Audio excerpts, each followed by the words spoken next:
15 and 20. So an average of 20 CS ahead for Bjergsen in this series from 10 minutes is certainly a good thing for that team. But Dig played around it, had their top laner play well, kind of came together in that last game. And here we are once again in game number 4. And what Keane did after that, yes, he did lose in the early game and he is losing these 1v1s, but he played his part in the CC chain. He played his part for the team, what they needed him for later on. And this may be the fastest 7 picks so far in the series. Yeah, I find it a little bit peculiar for TSM that they're continuing to ban the Kalista Trist when they seem confident on both sides of that matchup, but it also just kind of says that they are not deterred by what happened last game and maybe think it was an execution problem on their end, because there were definitely moments in that game where it felt like they would outscale. And here's the change. Jarvan first pick for Dignitas after the same 6 bans on both sides, but Kog'Maw into gragas is the change. And let me remind you yet again that gragas was available as well in the last game. Now they've raised the priority way above the Rek'Sai, all the way up into the first pick for themselves, and will be able to have a bit more security. And I think Dig feel confident. Yeah, they lock it in almost instantly. Xayah plus Thresh, continuing that playmaking for Adrian, and the aggressive carry for Altec is, again, Biofrost kind of forced back in onto Braum duty, and we're done with 6 bans and 6 picks. I mean, these teams have not made substantial tweaks. Let's put it that way. One champion different out of the 6 bans and 6 picks from Game 3. So very much a grudge match from the first part of the draft, but that doesn't mean you can't pivot in the second ban phase. No more release for Dignitas. And still no more Renekton, but I do like the change in jungle bans there for TSM. We'll see what their final ban has in store for them here. There's also a chance that Maokai is still picked. It's been delayed, but those gragas and Jarvan picks are flexible between the 2 lanes.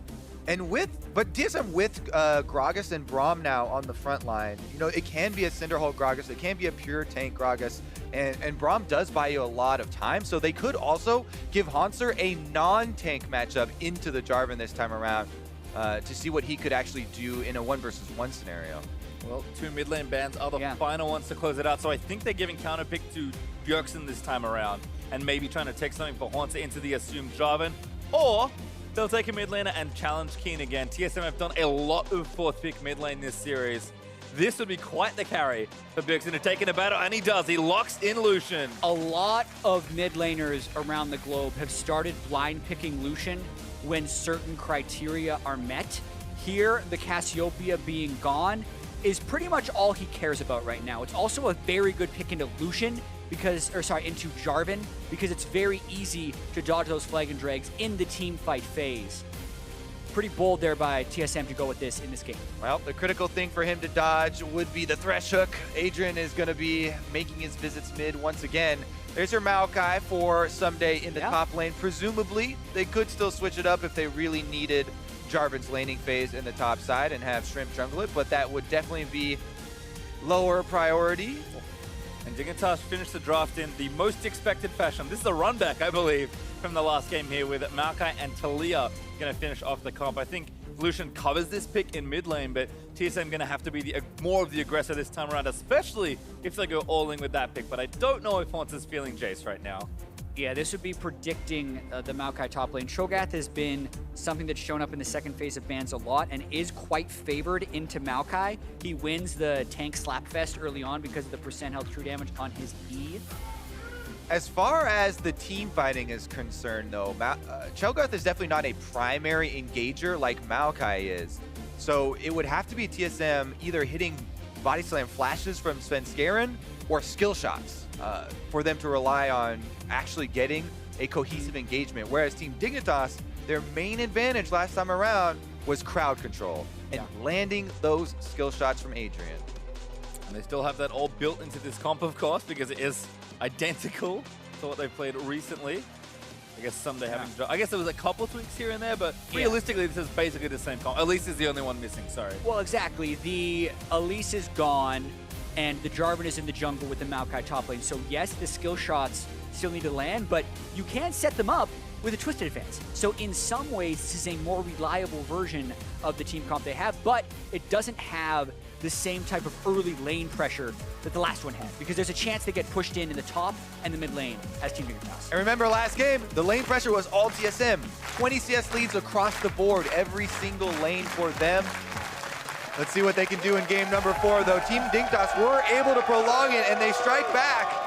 But TSM still want to close and make their way to yet another final. Well, 10 finals inside for TSM, but they've got one more game to win before that happens. The Dignitas, we thought they might be checked out, but not interested in going home just yet. So we've out onto the Rift for game number 4, and I have to highlight that mid lane again. What a bold pick from Bjergsen to say, give me the Lucian, I'm carrying us to this finals. This is a player that, yes, so good on control mages, good on almost anything, but when he feels like he wants to carry, he will do something like this. I thought you were going to say bold pick by Keane there into the Lucian, because I've seen a lot of Taliyahs get destroyed by Lucians, you know, dodging all the combo there, and it's very difficult to land a seismic shove on him. You do have the Unraveled Earth, and that's, you know, a little bit of damage if he dashes over it, but having such a, you know, skill shot reliant champion, you know, versus a mobile is definitely going to make things difficult. We'll see if the important part is there yet again, though, and that was chaining seismic shove off of either a hook, you know, or a setup, as you're talking about, from Maokai. Yeah, watching the Lucian versus Taliyah matchup, specifically with the Jarvan jungle, is something we got to see Faker do against Samsung in the LCK playoffs. And to me, I felt like when the Lucian was played at that level, it was almost untouchable, because if you sidestep the seismic shove without using your E, you can then Relentless Pursuit any Jarvan gank and apply just an insane amount of pressure. So when played perfectly, this Lucian can be insane against this mid lane and jungle matchup. Well, we'll just have to see how Bjergsen's feeling today. He's been playing excellently so far in the series, but got a pretty tough task ahead of him here if TSM are looking to close this series out in 4 games. Once again, we'll have the same side start for these junglers. I'm going to get some help, and another big leash there for Shrimp. Going to take those Raptors down and then straight to that red buff. Yep, as soon as he finishes the last small Raptor, that's when the bottom lane gets to leave. Shrimp cleans up the red buff. And once again, you leave the large Raptor because it takes too long, it will waste your time, and you will still get level 3 off of your next buff anyway. Yeah, it's even faster than the old Scuttle Crab rush, because the Scuttle Crab doesn't spawn by the time he's actually already started the blue buff with this Super Leash. Good cover again, though, by Bjergsen, I believe. Put a Trinket Ward down just to the left of mid lane. So he's going to spot Shrimp, depending on the route he takes to get up towards either top lane or if he just sits in the river again. But Shrimp now level 3, and there's Fog of War. Where is Shrimp going? Well, such a fast gank. He's not going to go down into the mid lane because there's wards there. Hauntzer actually might get baited in. Does have his flash, gets rooted up already. Shrimp looking for a good flash. Hauntzer gets out. Without a flash, though, there are no more escapes for Cho'Gath, and it becomes very difficult for Hauntzer to extend out into that lane. Have to call junglers. Yeah, Svenskeren immediately called before he can even go to red buff because of the pressure applied to this top lane. Ward's out. Hauntzer needs to get to his turret pretty quickly, and Svenskeren's going to even need to potentially still run defense on that. And because they saw there was no red buff on Svenskeren, that's an option as well. There. Yep, Shrimp is hiding. A lot of damage already with the double buff job, and Shrimp still has his flash, so he's going to continue to chase. Taliyah was roaming up, but Sven going to keep running back out of the way, and Shrimp just forcing him out of his jungle. Trying to pay this leash forward to his solo lanes. The duo lane sacked a lot of early pressure to put Shrimp in this position. It's going to be a smite fight. Yeah, Keane hugs off the wave, and Ssumday's here first. Smite goes over, Shrimp gets him, but now Ssumday gonna fall in flash. Shrimp gonna keep chasing it down. Span got no sums right now. Q is up now. Cho'Gath just can't even join. That's gonna be a knockup and a kill. Jarvan claims it. Notice the mini-map during that entire series of event. No TSM solo laner. At no point was there communication that they are coming to collapse. That was purely a Svenskeren, you're on your own in your jungler, whereas Team Dignitas, both Ssumday and Keane, are in on this play. Yeah, and something that's so critical about that is Keane was able to make the roam. He hasn't had lane pressure against Bjergsen for most games in this series, but he crashes the wave in the turret. Ssumday had crashed it into Hauntzer's turret, so they sneak off, but Svenskeren was thinking he'd be able to get away. Body slam and flashing kind of at the same time, make it so he cannot escape. You have to know when to cut your losses and give up things like the red buff in that situation.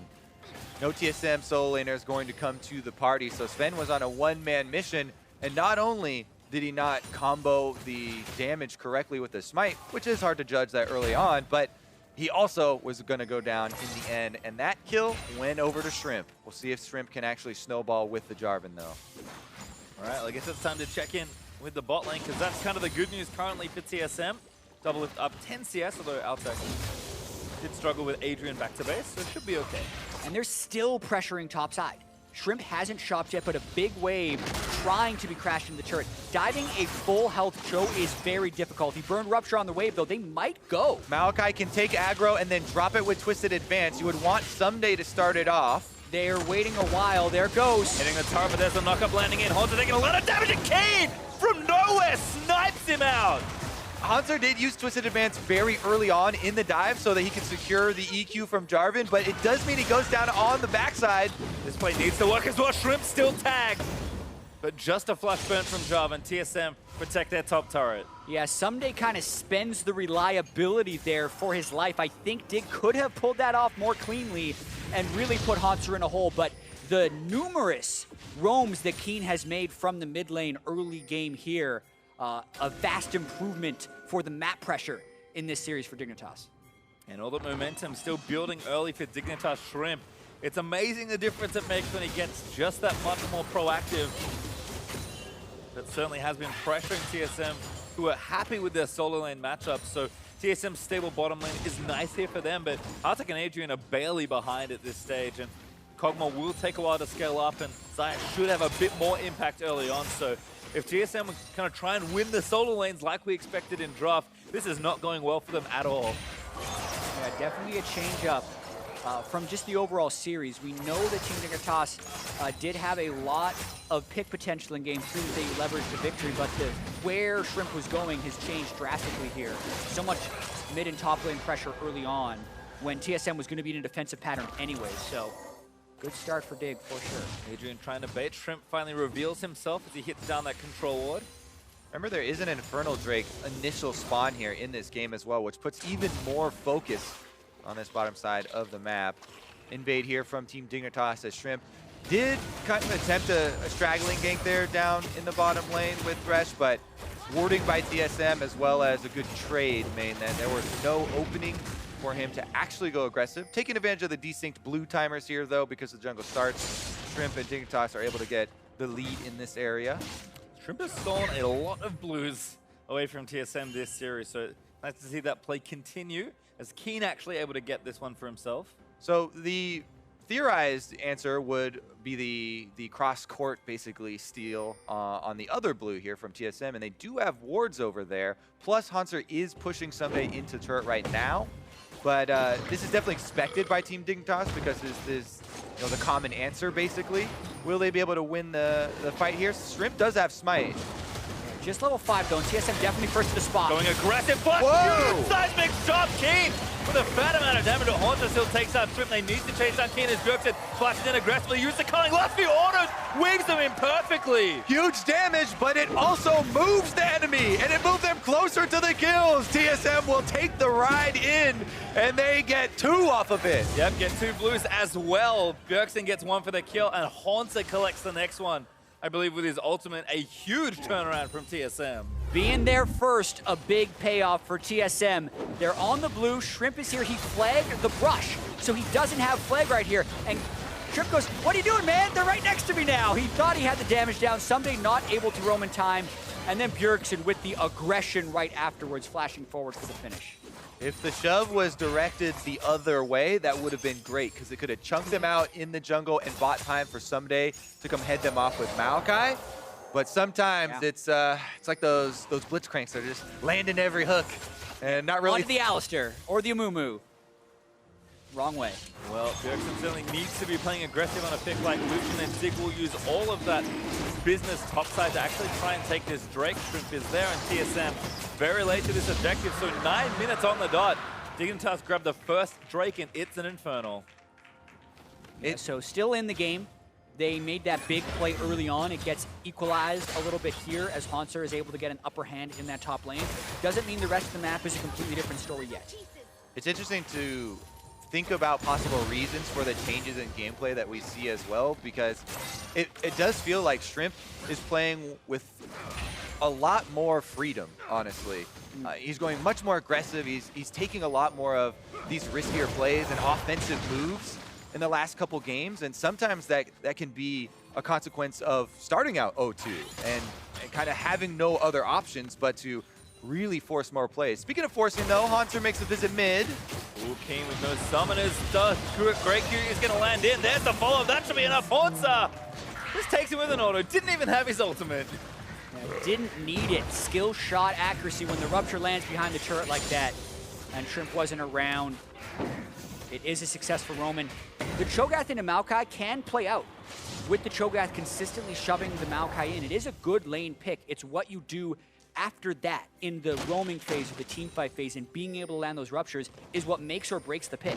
Yeah, a lot of the things that people usually worry about in that matchup are Maokai setting up ganks from other people. You know, because Cho'Gath doesn't have an escape and Maokai can so easily set them up, but if those don't really come to fruition, then you know, we get to see what Hauntzer's doing here, shove the wave in, get those trades, and he even makes a very clean gank on the mid lane. Something that we used to see from him in spring quite a lot when people were heralding him as the MVP of the league. Really doing a lot there, though, helping out Bjergsen and continuing to punish Keane. Shrimp gonna spot Sven, so that'll pull him off the Scuttle Crab. In general, TSM looking good in all three of their lanes. 10 CS up for Hauntzer, 20, 25 and counting for Bjergsen, and even 20 for DoubleLift here in that bot lane, which is awfully nice. And I think if TSM's pattern will continue here in this game, they do need to threaten that mid lane and keep Keane down, because all of that early pressure came from Keane being able to leave the lane. Great hook though. Finds DoubleLift, but he's going to turn it back around. Altec tag by the stun, and Lantern out for the rest of that play. Yeah, and we are seeing the CS advantages again tick into TSM's favor. Keane made a lot of those roam plays early, but after the disaster at Blue Buff, Bjergsen's really gained a foothold in this lane. Blade of the Ruined King being completed before Morellonomicon for Keane means Bjergsen now has total control of this lane. That 20 CS advantage we're used to seeing this series is back and then some. Oh yeah. Approaching 30 at this point. And there's one champion that can really suppress it is Lucian, but Adrian gonna get tag. There's a glacial fizz that knocks him up. That's gonna be the stun. The TP's coming in. TSM forcing the fight. They finally kill him. And Altec actually tagged again. The TP's counter. The better storm. He's gonna get flashed and pull out of the way. Keane with the wall. The wall saving the life of Altec as well in a lot of ways, preventing TSM from going through there. One teleport canceled from Ssumday and another one completed by Hauntzer. So they're going to try and push this advantage and get the first turret. Yeah, canceling that, you know, knowing that Adrian was kind of dead to rights there means they're seeding the first turret here. TSM do get to acquire the objective afterwards. Get a little bit more gold in their pockets. Remember that Team Dignitas were the ones to get that Infernal Drake, but you don't really get the benefits of it until you really start building more of your offensive items, and that does come in later. All the gold goes to DoubleLift as well. TSM leave the area to donate him all the bonus turret gold. Which feels so good. You get to complete your whole Rage Blade, bypass any of those qualms about walking around with a blasting wand, and now he is definitely operational. That actually syncs up very well with their early Blade of the Ruined King on Bjergsen, since both these guys have had successful early games. Yeah, good completed items across the board. Righteous Glory on the top lane, Cho'Gath as well. Pretty much everything they want. And then it's just a matter of getting fights, because we did have qualms in their team composition about how well can TSM actually force fights. They've made a few good plays here by landing Ruptures, but the setup from Dig with the twisted advance and the death sentences, still a large potential to make plays there. And Rift Herald taken by Dig does mean they have a good tool to try and take down a turret and even that back up. TSM though up actually 3,000 gold as kind of all of that money gets spent and the farm continues. So a good early lead, but certainly not insurmountable. Definitely true, especially with how this series has gone. One thing too with taking Rift Herald when you're behind, I've seen so many people complain about the value of this objective is very hard to actually see returns when you're really far behind, because you don't get to push with it. However, there are some really creative ways you can use even when behind to get a lot of value out of the Rift Herald. When the enemy team is constantly looking to set up on an objective, it usually is easy in the early game to identify what side they're going to go to. And there's a little trick with Rift Herald. If you activate it behind one of the enemy's minion waves, it will go straight for the turret. It won't get stopped by the minion wave, so you can backdoor, quote unquote, since there will be no minions there, with the Rift Herald, since she also is going to take off the extra resistances and give you that damage. Trying to just trade, basically, when you're behind. So that's always what you're looking for. Don't want to fight those straight-up fights. See if Dig can find some favorable trades, but Drake number 2 is up soon. Mountain Drake will be the order of the day. Dig did get the first Drake, and it was the Infernal, but TSM are going to try and break the game open as the mid-game moves on. A lot of effectiveness in this series, I feel like, with Mountain Drake, just because it does help you around the objectives, and both of these teams have showed excellence in snowballing and taking towers and taking downs. Yeah, and TSM has a lot of control right now, so the Mountain Drake shouldn't be too much of an issue. They're not even really losing any damage to their own turrets. While a team is taking Drake, would have been one of those opportunities to try and place the Rift Herald somewhere, but Shrimp just off in his jungle, trying to keep his camps up and keep his farm good. Hauntzer's Feast makes that job even easier as he gets a stack, eating the Mountain Drake and gifting that over to TSM. And now it's time to glance back down at kind of where the next items are going. Bjergsen on the way to Black Cleaver, has a Phage done already, and Double will be going for Rune and Hurricane once again. These are not particularly expensive items, so TSM should have a big surge in this mid-game soon to try and force something with the gold lead they have. Yeah, and we try in theory craft some engagement opportunities for TSM since they don't have the super reliable ones that we've been kind of talking about. With a Righteous Glory completed on the Cho'Gath, it's actually much more viable for you to literally just activate it and run at the enemy team to get in range for the slows than it is for you to throw out Ruptures, but DoubleLift gets hooked. Forced the flash with a great hook from Adrian. Starts it off, still a lot of damage being applied. Adrian about to get stunned. The ulti's almost get the executed. DoubleLift actually does manage to snag it. Keane rides the wall over, but they're just standing their ground. Another stun kills Altec as DoubleLift grabs the double kill. Rage Blade Kog'Maw, the one item power spike right there. The fight took a while. He got enraged, the Rage Blade hit the max stacks, and boy did he start pumping out the damage. He completed it so early that he also had money left over for Ninja Tabi, which helped him out in that duel so much. The TSM dual lane fight their way out of this gank that is pulled off on them, and TSM are going to take a lot more from Dig. There's something just wonderful about watching this particular combo, Kog and Braum. So many moments already in the series that we've seen. They've just kind of stood there and be like, all right, I guess we have to fight. We have no other options. TSM, a great response. They get the turret out of the deal as well. And all of a sudden, they're 5,000 gold ahead. That was 3,000 just a moment ago. Yeah, just a massive jump. And that's what happens when you turn around 2v3s and 2v4s. Double flashes away from the initial engagement, and all the damage goes through down on a Biofrost. After 6 attacks, he gets Ginzu's Rage as a passive, empowering him even more. And just eats through Ssumday and Altec. Watching this as well. Bjergsen down bottom. He gets Ssumday very low. He flashes away. What was happening here? Yep. A solo kill while we're in the replay. That makes things a little bit worse. Just a casual Lucian versus Maokai solo kill. I see that all the time. I mean, the thing is this is a Maokai that's building pure magic resist because he's versus Cho'Gath. So, yeah, it is, Feels you know, a nice chase down, but he doesn't have any defenses for some mid Lucian. I'm not supposed to be fighting this guy that early. Yeah, I misspoke. I saw Ssumday dead. Ssumday died during the top lane kill as DoubleLift was cleaning up on his end as well. So another one of those map-wide wins for TSM where one thing is happening and they're still making a play elsewhere. We can only watch the most number of kills at once, so DoubleLift gets honors this time for grabbing both, but Bjergsen still impressive, and again, approaching that 30 CS lead this time around. Probably going to get there by the 20-minute mark, and Adrian's caught. Ulti from Sven knocks him to safety, but TSM able to get up pretty quickly. Biofrost needs a dash, gets knocked up by Shrimp, gets knocked back by Keane. There's the picks we know from Dig. More of that, please, if you are Dignitas, to try and stay in this game and prolong this series to keep their hopes of making the first finals in their org's history alive. There's going to be a lot more of those that are needed, though. Their upper turrets are already down in the top and bottom lane. TSM still going to pressure. TSM looking like they're going to be dream killers here with a pretty solid lead. As you talked about, Pastry, you know, it's ramping up very quickly for this team.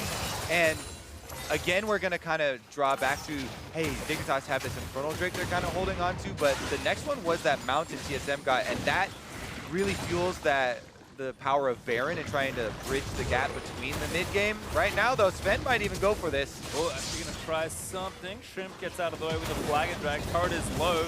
A trade is being made by Dignitas. Altec claims the top outer turret, but TSM 3 turrets to 1. I kind of remember this from last game. Dignitas had the turret lead for so long in this game, and now it's TSM with the shoe on the other foot. Hauntzer even stealing away the red buff on a ward, just unafraid of anything that Dignitas could really respond with. Yeah, a lot of map-wide pressure, allowing these plays to take shape. Looks like Knight's Vow is going to be coming in once again for TSM. They're doing the double Knight's Vow strategy with one on the support, one on the jungler, both on the AD carries. Fairly reliable way of kind of protecting your carries without having any types of those enchanted supports. But for the most part, it's just TSM trying to clean up their play and recover from last game. Big question will be, how do they avoid the CC in these team fights? Because yes, they've opened up a big lead, but it's just 4,000. And if one of their carries does get hooked, the CC chain can be all the same and the fights could still go in Team Dignitas' favor. Well, Dignitas again trying to poke here and there. This is a brush they got a lot of value out of in the last game, but see if TSM can play a bit more carefully this time around. Fading. Adrian looks for the hook, but Hauntzer dodges the next one now. Right to score is in. Keane sidesteps and then finds the way back to the lantern, but TSM with mid priority. Dignitas invested everyone into that potential pick. Now they have priority on the mid lane, so they're almost daring Dig to fight them. There's a hook. Finds Svenskeren, no chain CC. Oh, good wall from Keane, might cut them off, but Biofrost stops it with his Unbreakable. If you've been watching DoubleLift's positioning too, during that entire siege by TSM, he was staying incredibly far back from the rest of the team. TSM right now are talking about the possible Taliyah walls to cut them off. They're talking about the options that Dignitas have to get back into this game, and you can see it in the positioning as they move up the mid lane. Now they're onto the Infernal Drake, trying to force Dig to come to them. TSM certainly going to start a fight here. Drake already low, the knockup lands onto Altec. Cook's going to miss. Drake is low, that's Hauntzer gets it. Now Shrimp able to take the lantern out to safety with TSM on pursuit. I gotta say, if you're going to fight a team with the Cho'Gath, fight them at an objective, because the feast is going to be used to secure and therefore not be able to eat your tank in the fight. But they know that feast is down, they're going for a mid lane. Ooh, Hauntzer bumping to Q through that, got a few knockups. TSM still letting it loose. DoubleLift needs to get in range to try and take down some of these carries, but Dignitas scatter and get themselves out to safety. Still TSM hold on to this turret, but it's one hit away, and Altec secures it with 2 little feathers. Things go down on Baron already. Both teams very aware that the vision control all has to shift up to the top side very shortly. A couple power spikes are coming through as well. DoubleLift is ready to team fight. Hurricane done. And the entirety of TSM's 3,000 gold lead is on the carry positions. It's 1,000 on Cho'Gath, 1,000 on Lucian, and about 1,500 on the Kog'Maw. So they have the gold distribution where they want it, making this lead potentially bigger than it will appear at the top of the screen. I started to chuckle a little bit as soon as you said carry Cho'Gath, but it's real. He puts all that money into health, and it makes the Feast do even more true damage. Right now, it is sitting at just over just over 700 damage, true damage Feast there onto champions for Hauntzer. So definitely have to be wary if you get a little bit into the danger zone there as a dig carry, or even a dig tank. And as a reminder, objectives take even more damage. So TSM's Baron's speed is abnormally high this game, and this is kind of the problems you can run into. A 2-man Baron from TSM. Hiding behind the Scuttle Crab, but it is spotted out by Dig. Fight's going to start. Shrimp not going to get picked off. War keeps all of TSM together, but Biofrost gets hooked up. Dignitas funneling through the choke with the Maokai is going to keep Biofrost down. The seismic shove is good, and Biofrost does go down. Can they chase for more? They already used the Taliyah wall, and TSM have been able to regroup afterwards, but this is definitely something Dig could possibly try and get some control back with.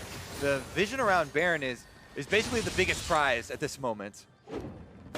And that keeps the game alive as well, right? That was a sneak attempt by TSM that could have potentially clinched the series, but when they lose Biofrost like that yet again, is just more cold that goes over. It also gives time for Dig to go and prep the waves. Look at Ssumday on the top side pushing that in. Keane in the bottom side pushing that in. It's going to be a while until TSM can set that up again. Well, you can see exactly what TSM are looking for as they go back to their lanes here. It's nice to see a QSS this time on DoubleLift, investing his lead into a defensive purchase this time around. Bjergsen probably feeling pretty confident in his ability to dodge skill shots on Lucian, but Kog'Maw is not afforded the same luxury. So I like what TSM are doing, kind of to shore up a lot of the issues they ran into last game. Yeah, one thing I'm not a huge fan of in TSM's inventories at this point in the game are the 2 pairs of mobility boots. So we talked about frontline CC chaining being a problem in the last game, and while Hauntzer does have the Merc Treads, which is nice, Biofrost or Svenskeren getting caught in a CC chain can have the same effect of losing your frontline very quick. TSM back to Baron though, knowing that Dignitas have to respond in record time. It's going to clear out that vision and try and bait them in.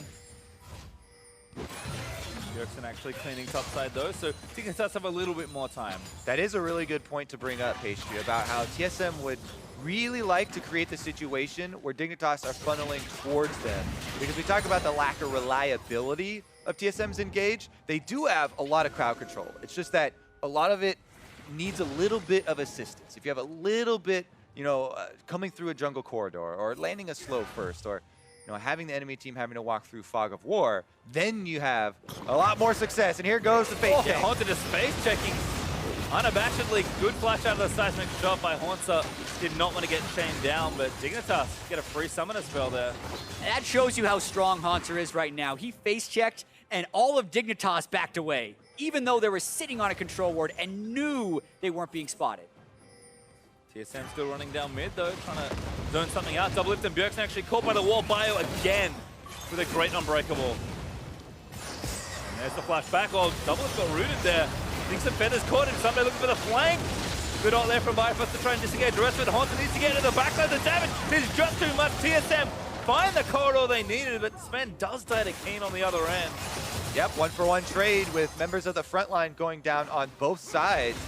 So Team Dignitas able to get one for themselves as well. A couple of flashes used as both Bjergsen and DoubleLift will not have them for the next fight, and that might even be the bigger issue after that team fight. Yeah, the 3 flashes burned there by TSM.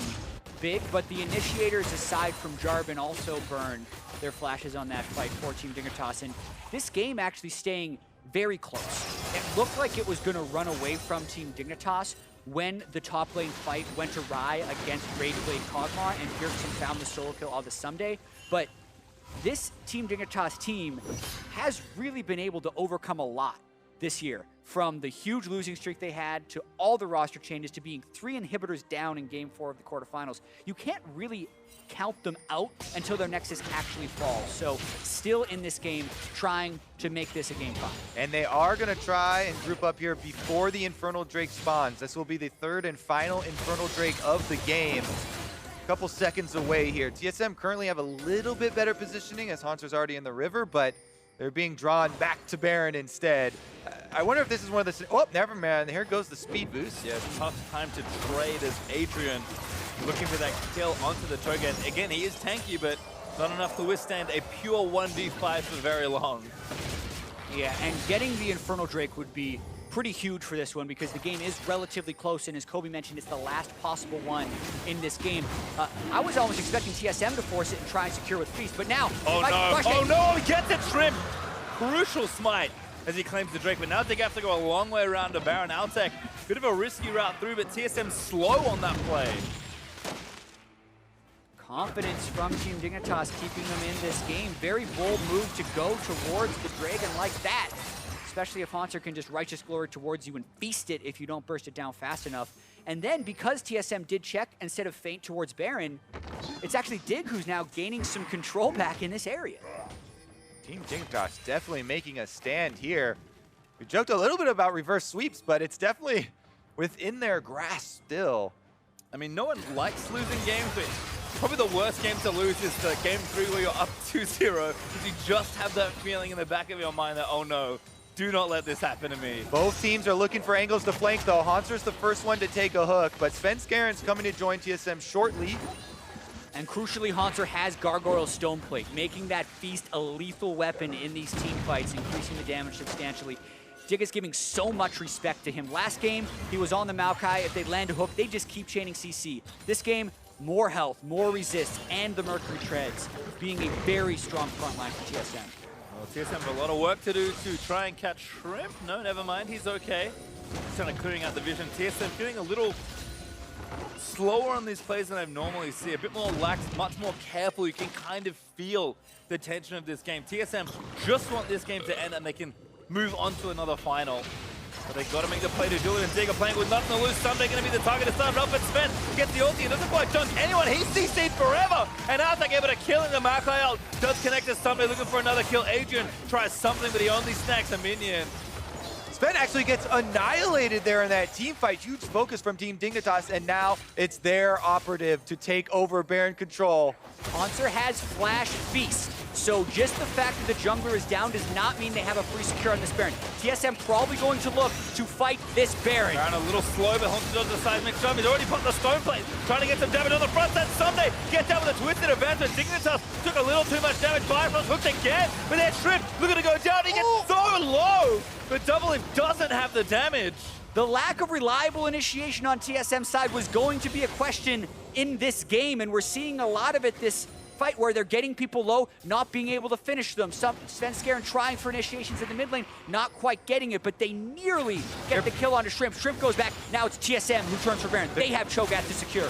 This is so dangerous, though. TSM looking to turn the fight around. Ssumday eating damage from the Lucian. Adrian misses that first hook as Sven finally rejoined. Shrimp, though, back with his team, and TSM going to pull away from the objective. Or are they? A little bit of a bait here once again. Hauntzer on top of that scuttle, and DoubleLift cancels the recall. Warmog's Cho'Gath means you're always having a beef ball, I don't know what to call it, a meat sack to take the Baron, because he'll always have that 5,000 health to tank with. Always having a beef ball. Meat shield, that's the word. There we go.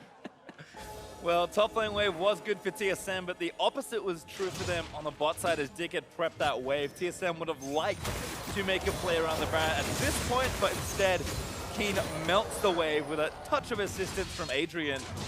And TSM gonna reset and go back towards the Baron. All right, flashes available for most of the members of TSM, only Biofrost down.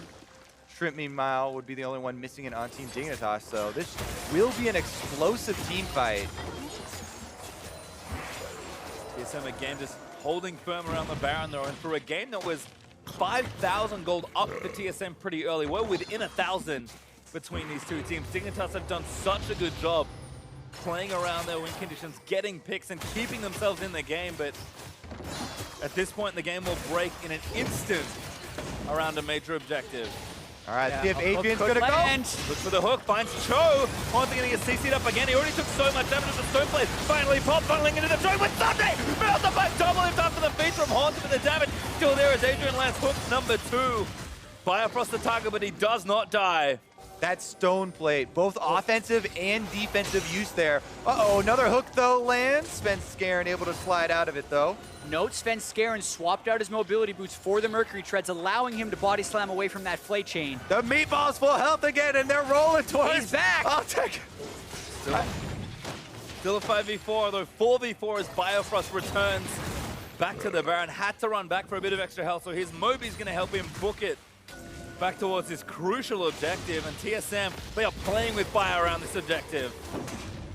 Hauntzer's Feast going to be back in about 20 seconds as well. Ssumday can teleport in 6 seconds. This could be a big fight. Really big start here from TSM. They're going to try and force Dignitas into the pit, but the wall is going to cut them off. And now TSM want to try and fight it. CP is in for Dig. Ssumday will join the fight. The Rupture doesn't hit anyone. And now TSM, they're trapped behind the wall. Dignitas trying to make their stand around the Baron. And DoubleLift is caught out, but his team needs to escort him out to safety. Burns the flash and gets out. Rupture may have disengaged that fight, but TSM has to get off Baron now.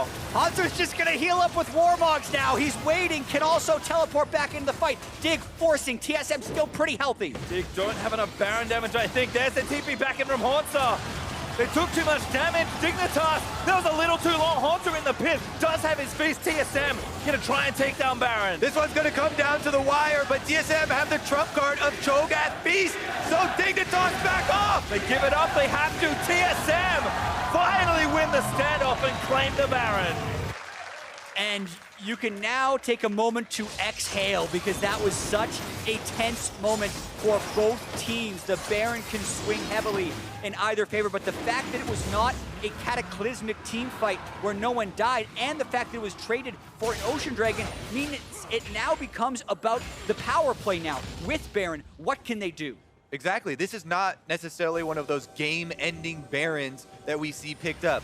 Team Dignitas could just sacrifice some of their secondary turrets here and buy some more time in this game. They're not that far behind. They do have some Drakes for themselves to rely upon for the late game, and TSM will surely at least get some of these really weakened outer turrets, but it's going to be more about the stand that Team Dignitas do make at their inhibitor turrets, and if TSM can actually make the big play to get inside the base. TSM have found, finally, a tangible lead in this game, but a lot more work to do from this point, and Dignitas have been so impressive in dire situations.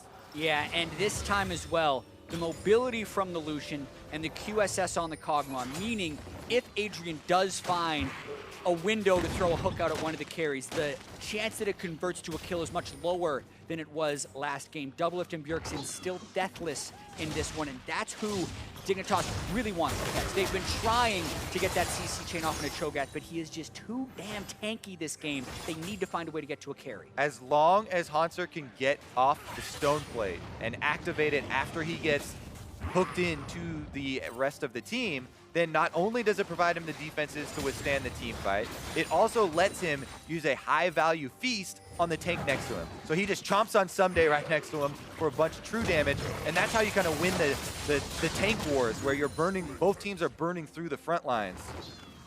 Well, TSM continuing their pressure. Baron up for 1:30 on them. So still have time to try and knock down this last tier 2 turret, and if they're lucky, maybe try and force a play onto one of those inhibitor turrets. Hauntzer actually mid right now, guiding those minions in for a bit of extra pressure in the lane. Just chilling out. Not going to get too much pushing done by himself. TSM bouncing back between mid and top, trying to break something here, and Altec hiding. That's not a good spot.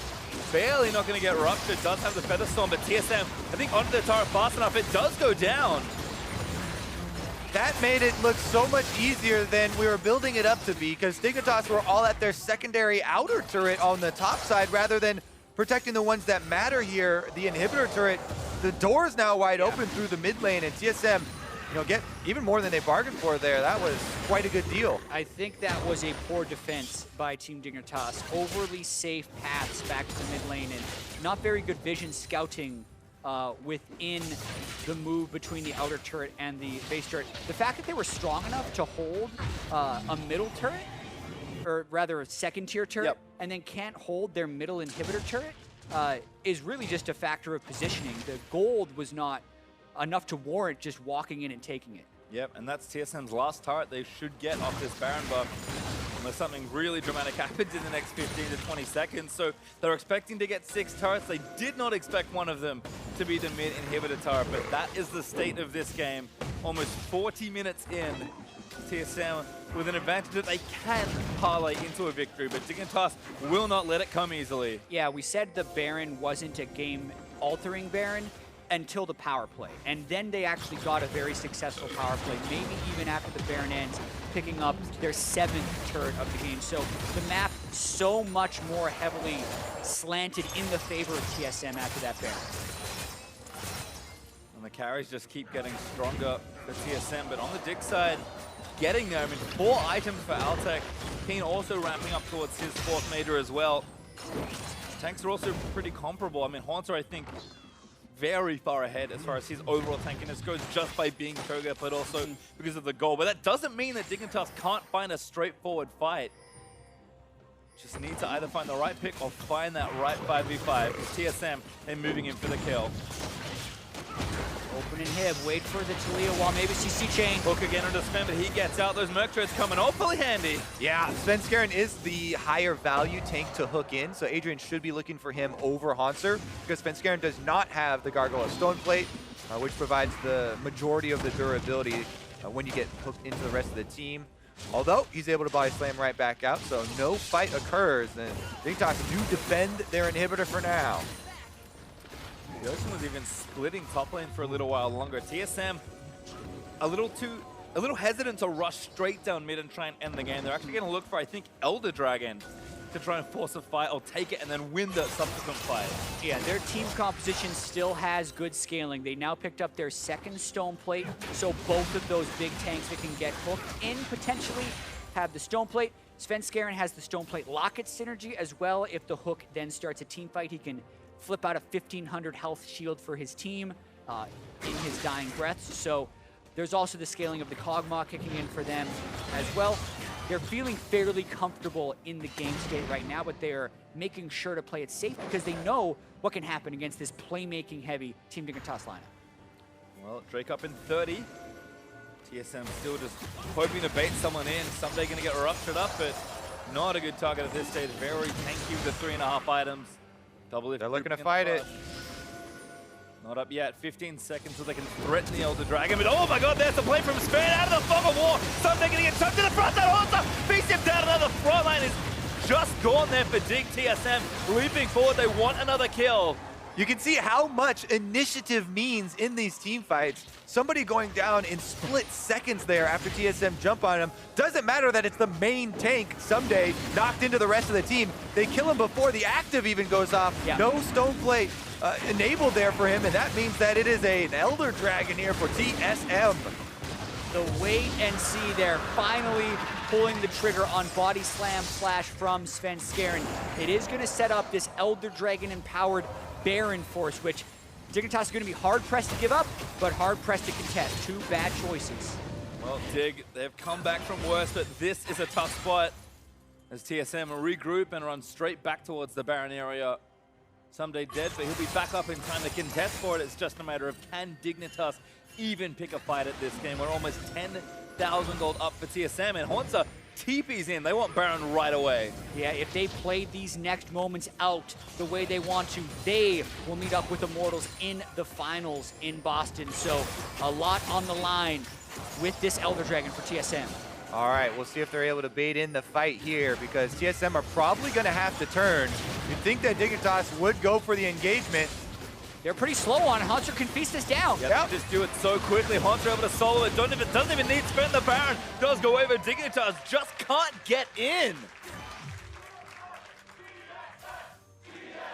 And now Adrian's worst nightmare is the chance starting to mount as TSM move in to take game number 4.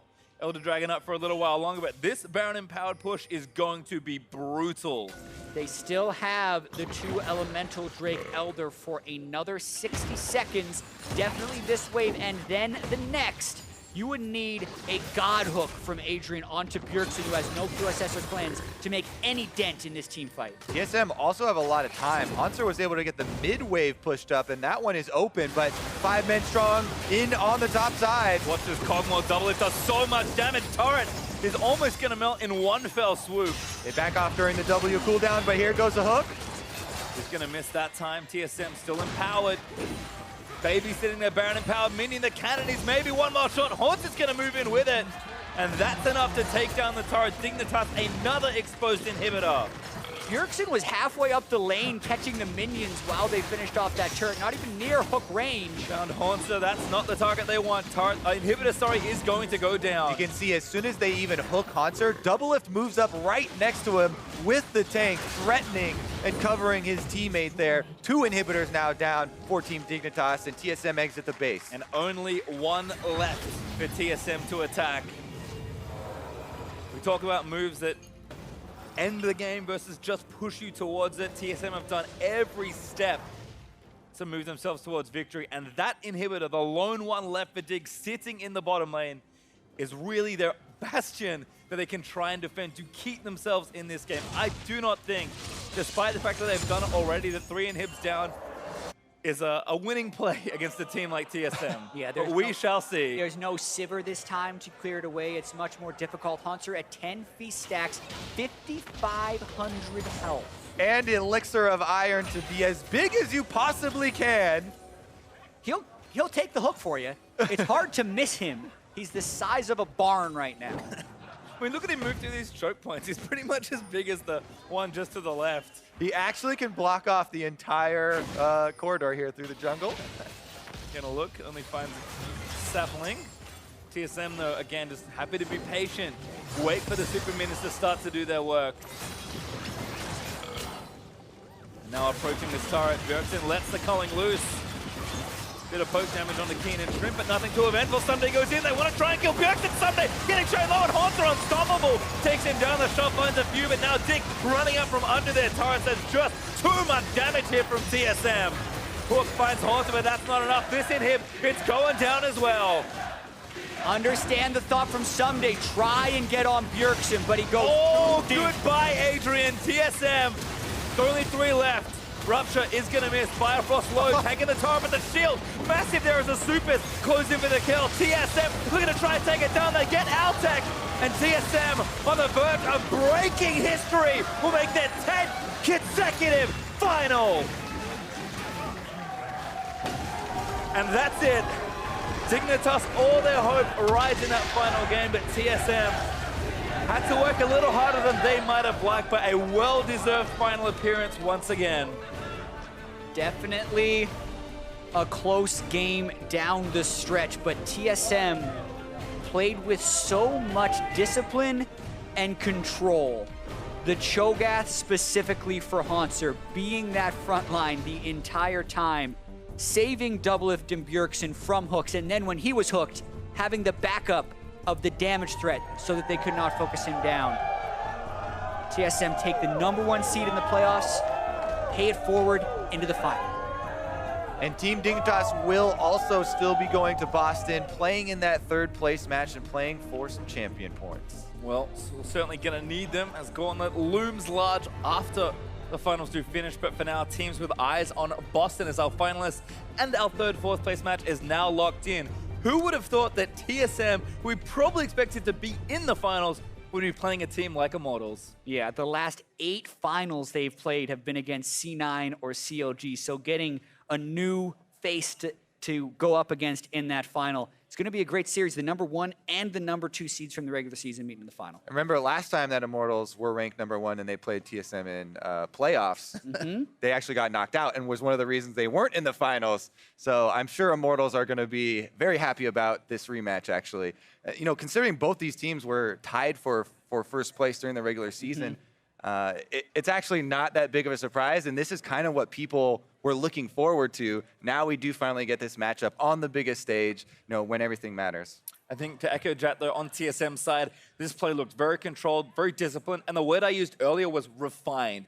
This is the kind of team that once upon a time, summer 2016, just but a year ago, would happily smash you in lanes and take the game that way. This is a team that is preparing, practicing, not just to win the 3rd final in a row, which has never been done. Not just to sweep the year, which has never been done. We're looking towards as that 1st seed, and once again, to put up a better fight at Worlds. This team really wants to make sure they compete, not just domestically, but internationally as well, and that has always been their goal. Yeah, it's about legacy. They need to take care of business back home before they go off to China on the world stage, and they want to hit that with as much momentum as possible. But you know, whenever you're talking about championships and legacy with Bjergsen, Reggie, or TSM, they really want to continue to dominate North America because that is so ingrained in TSM. Yeah, and they always have eyes past just the local competition here. And as you said, leading up to Worlds, they want to have a strong form as well, even though North America is not going to have one of those extra pool 1 seeds.